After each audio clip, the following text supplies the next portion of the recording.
I want to just clarify one thing, Senator, if I might. You support a humanitarian pause in Gaza. Some of your fellow progressives say that there should be a full-on ceasefire, which would require an agreement on both sides to halt the fighting. Do you support a ceasefire? And if not, why not? Well, I don't know how you can have a ceasefire, permanent ceasefire, with an organization like Hamas, which is dedicated to turmoil and chaos and destroying the state of Israel. And I think what the Arab countries in the region understand, that Hamas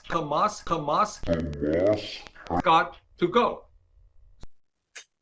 Whenever that satanic government, and I choose my words carefully and with premeditation, whenever that satanic government refers to mowing the lawn, we should bear in mind that 1,100,000 blades of grass in that lawn are children.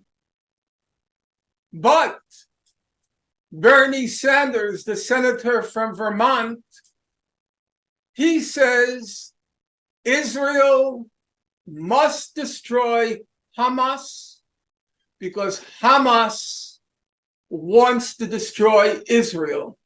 Yes, Bernie, you're so right. You are so right, Bernie. Until October 7th, Israel didn't want to destroy Gaza. It just wanted to mow the lawn. You're so right, Bernie. I am so appreciative of your moral niceties and nuances. Hamas must be destroyed because it wants to destroy Israel. But Israel, does it have to be destroyed? No, because Israel doesn't want to destroy Gaza, or at least until October 7th. It just wants to mow the lawn. That's your moral calculus, Bernie. Your sick, ill, morbid moral calculus. So, Hamas, that terrible, evil organization, it wants to destroy Israel, and that's why Hamas has to be destroyed. So in June 2008, there was a ceasefire arranged between Israel and Hamas. That evil Hamas, oh my goodness gracious, as Cornell Dr. West would say, my goodness gracious, that evil, perfidious Hamas, it negotiated a ceasefire. And then what happened? The ceasefire held.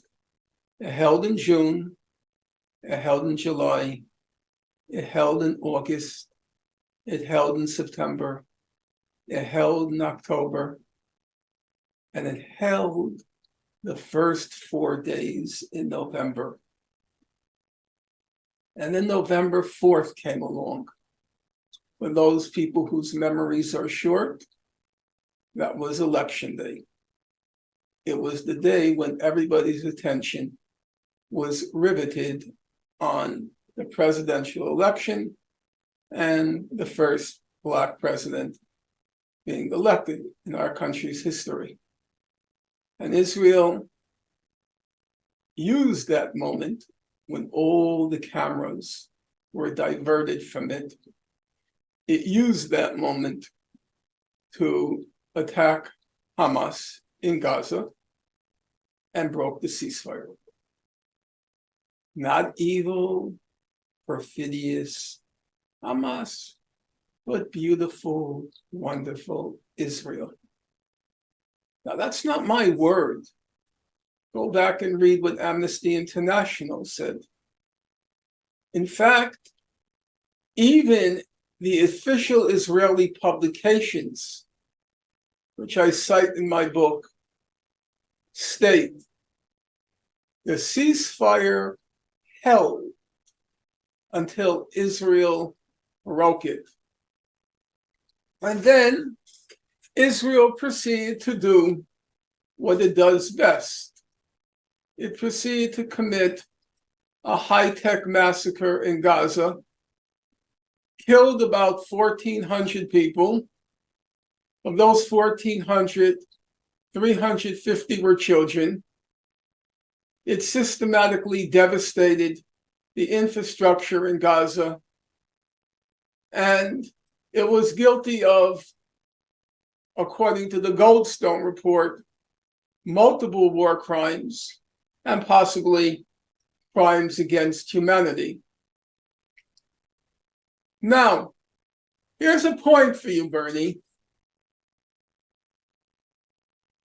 I barely can say that name anymore without being filled with contempt and disgust.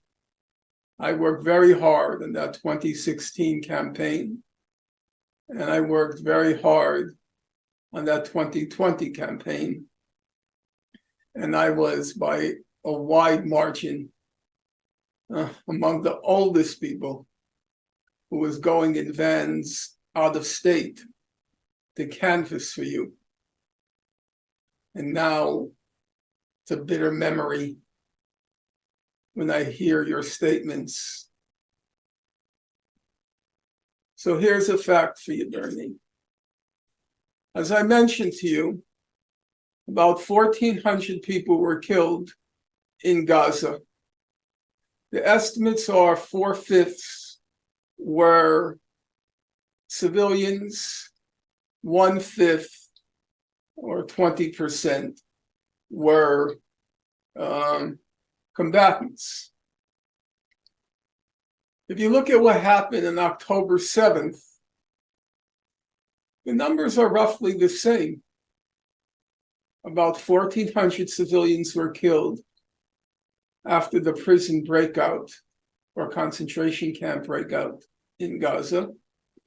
The numbers I've seen are about 400 were combatants among the Israelis killed. But roughly speaking, the numbers balance out.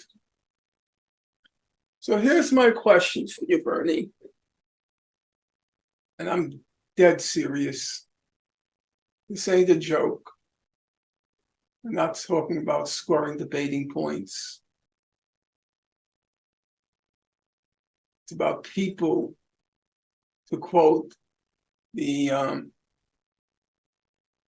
Warsaw Ghetto Resistance song. It's really the partisan song, but the Warsaw Ghetto Resistance song.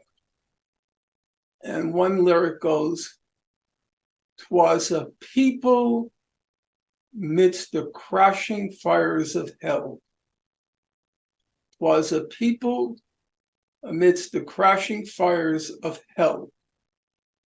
And that's the people of Gaza now, Bernie. 'Twas a people, or now 'tis a people, amidst the crashing fires of hell. And Bernie Sanders is on record saying it should continue.